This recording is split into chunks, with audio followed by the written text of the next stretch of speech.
तो चेपॉक टेस्ट की जो जीत है उसके क्या मायने हैं वो ये आंकड़ा आपको दर्शा देगा कि पिछले एक दशक में भारतीय टीम ने अपनी घरेलू जमीन पर सिर्फ 4 टेस्ट मैच हारे हैं और उन 4 हारों में से 3 बार इंग्लैंड की टीम है जिसने भारत को मारा है। तो पूरी तरह से वो तैयार होके आते हैं यहाँ पर। और अगर आप भारतीय फैन है तो ज्यादा निराश मत होइए क्योंकि आपको ज्यादा दूर देखने की जरूरत नहीं। एडलेड में हारी, उसके बाद सीरीज में क्या हुआ ये तो आप सब जानते हैं। हम बात कर रहे हैं चेपॉक टेस्ट के बारे में। आप देख रहे हैं ESPN cricket for match day. मैं हूं निखिल नाज, मेरे साथ जुड़ेंगे संजय मांजरेकर।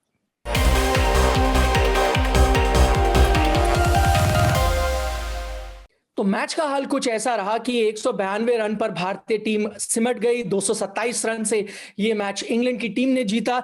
संजय, आपके बारे में पता नहीं लेकिन मुझे कहीं ना एक बिजार सी फीलिंग आई। थोड़ी खुशी हुई कि चेपॉक टेस्ट का 5वां दिन ऐसा हुआ, नॉट बतौर भारतीय फैन बट इसलिए क्योंकि अब ऐसे आम दिन होंगे टेस्ट क्रिकेट में, तभी आदमी गैबा को अप्रिशिएट कर सकता है या चट्टोग्राम में जो हुआ उसे अप्रिशिएट कर सकता है, क्योंकि this is the norm in test cricket, isn't it? जी हाँ, जैसे मैं बार बार कह रहा हूँ कि आजकल जो एनालिसिस होते हैं वो बहुत मुश्किल हो गई है। इसलिए मैं पिछले 1 डेढ़ साल में बहुत जल्दी टेस्ट क्रिकेट बहुत ज्यादा चेंज हुई है। अभी आपने देखा वेस्ट इंडीज ने कैसे हराया बांग्लादेश को, और फिर इंडिया जैसे बाउंस बैक कर गई ऑस्ट्रेलिया में 36 ऑल आउट होने के बाद अगले मैच में इनिंग्स और कई रनों से उन्होंने ऑस्ट्रेलिया को हराया। और जिस तरह से अब इंग्लैंड जीती है, इंग्लैंड श्रीलंका में जीत रही है, उसके पहले श्रीलंका ने साउथ अफ्रीका में जिस तरह से हराया, कुशल परेरा की पारी। तो आजकल मेरा नया मोटो जो मैं बार बार कह रहा हूं कि टेस्ट क्रिकेट में कुछ भी हो सकता है। उसका एक कारण ये भी है कि थोड़ा सा कारण इतना अच्छा नहीं है, पॉजिटिव कारण नहीं है, कि थोड़ी क्वालिटी कम हो गई है। यानी ऑपोजिशन को मौका मिल जाता है एक अच्छी टीम के विरुद्ध वापस आने का।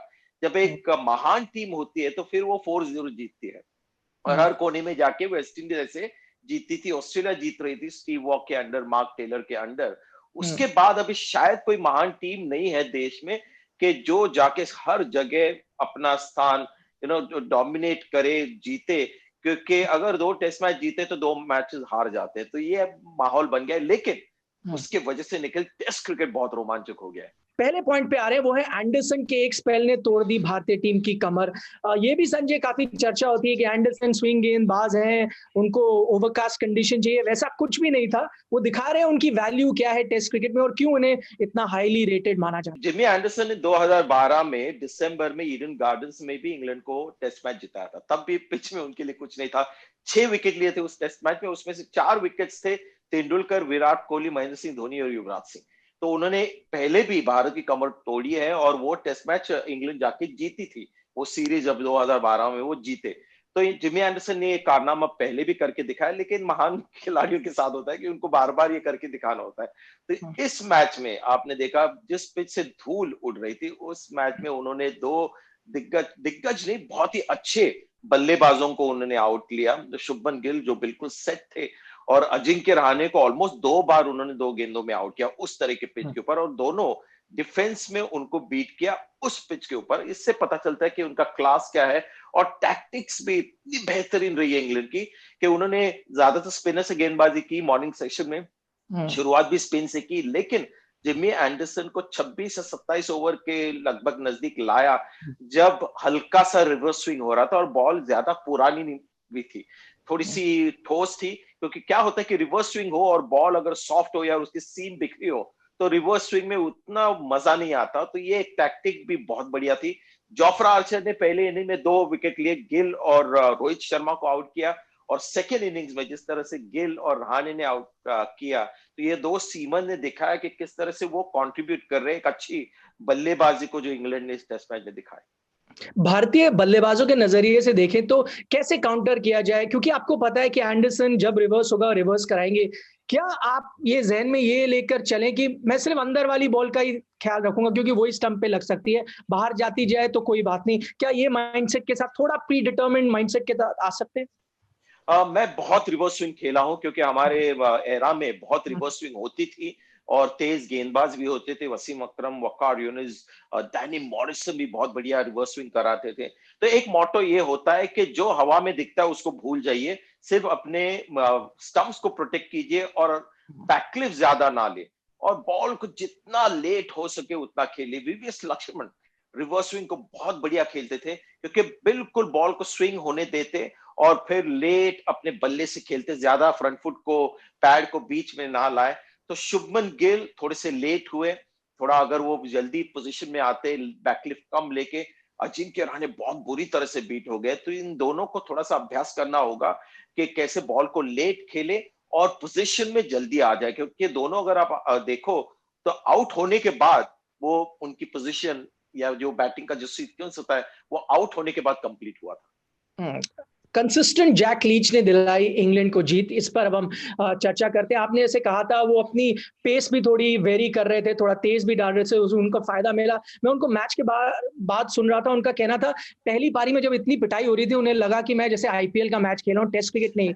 लेकिन उनका ये मानसिक चीज आपको दर्शाता है एज अ स्पिनर ये पेशेंस होनी भी जरूरी है कि एक समय आएगा पिटाई होगी लेकिन you just have to be consistent, और उन्होंने वो किया।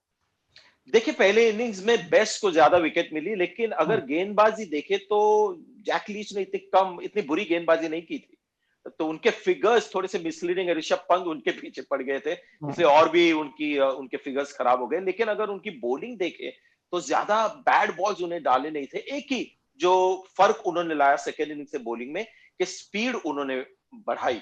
अगर फर्स्ट इनिंग में एक दो बॉल 90 किलोमीटर के ऊपर थे, तो सेकेंड इनिंग में बहुत सारे बॉल्स उन्होंने 90 किलोमीटर पर आवर के ज्यादा के रफ्तार से डाले, और जिस बॉल पे पुजारा आउट हुए वो भी 90 किलोमीटर एंड ओवर थी। तो उन्होंने जल्दी से परख लिया कि इस पिच के ऊपर ज्यादा चमत्कारी ना दिखाए, फ्लाइट की और गाइल की जो हम कहते हैं, बस तेज तेज एक स्पॉट पे डालते रहे तो ज्यादा इफेक्टिव होते हैं आप। और अगर तीनों स्पिनर्स देखे, उन डॉम बेस, अश्विन और जैक लीच, अगर आप देखें कि कौन इस पिच के ऊपर बिल्कुल सूटेड था अपने नेचुरल स्टाइल से, तो वो थे जैक लीच। ये मेरे को तीसरे हमारे सवाल पर ले जाता है, वो ये है कि क्या भारतीय बल्लेबाज स्पिन खेलना भूल गए हैं? आपको वो लगता है या फिर अनप्लेएबल डिलीवरी मिली पुजारा और रोहित को? देखिए शुभमन गिल को आपने देखा, बहुत ही बढ़िया स्पिन खेलते हैं, तो वो एक बल्लेबाज है जो स्पिन को अच्छा खेलते हैं। पुजारा तो खेलते ही हैं, आउट हुए शायद अभी, तो आपको मानना चाहिए कि उनका जो रिकॉर्ड है नेथन लायन के खिलाफ और पिछले सीरीज में भी बहुत बढ़िया, अपना यूनिक स्टाइल है खेलने का।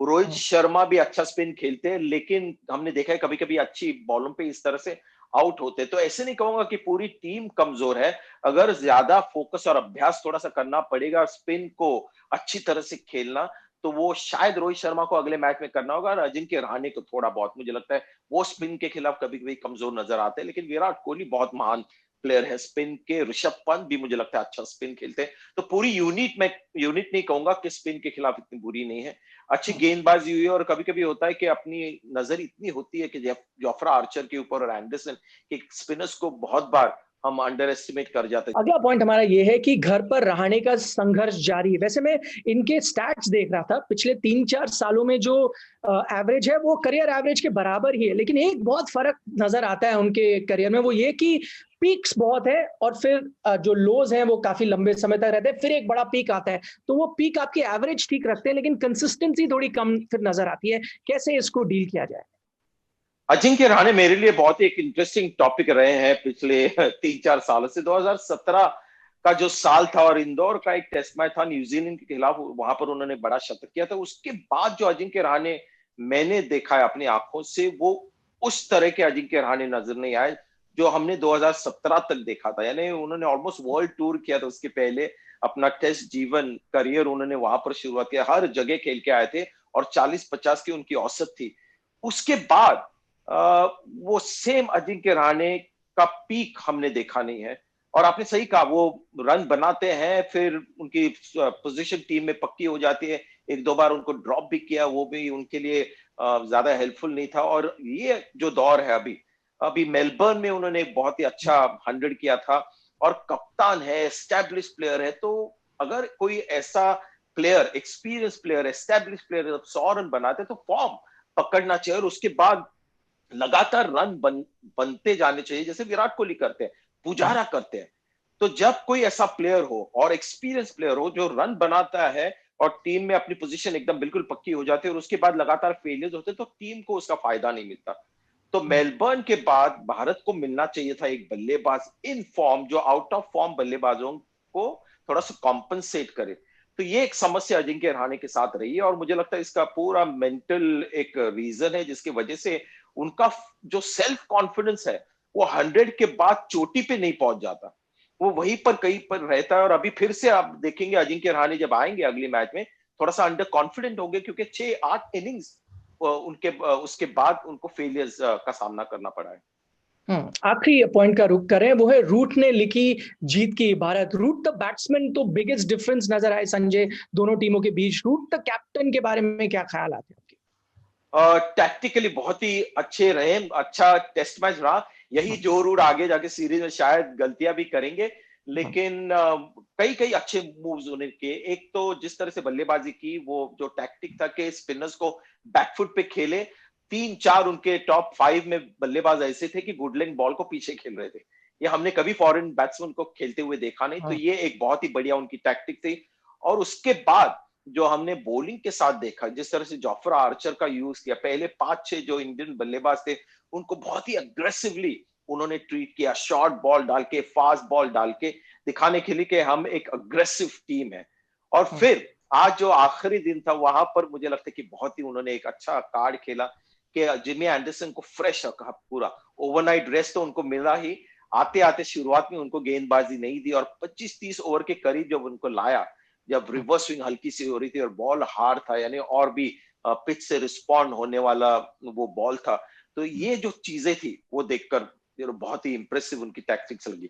Make full use of the purple patch. जब भी आप बल्लेबाज हो, पर्पल पैच है, उसका पूरा फायदा उठाएं। संजय बहुत बहुत शुक्रिया हमारे साथ चर्चा करने के लिए।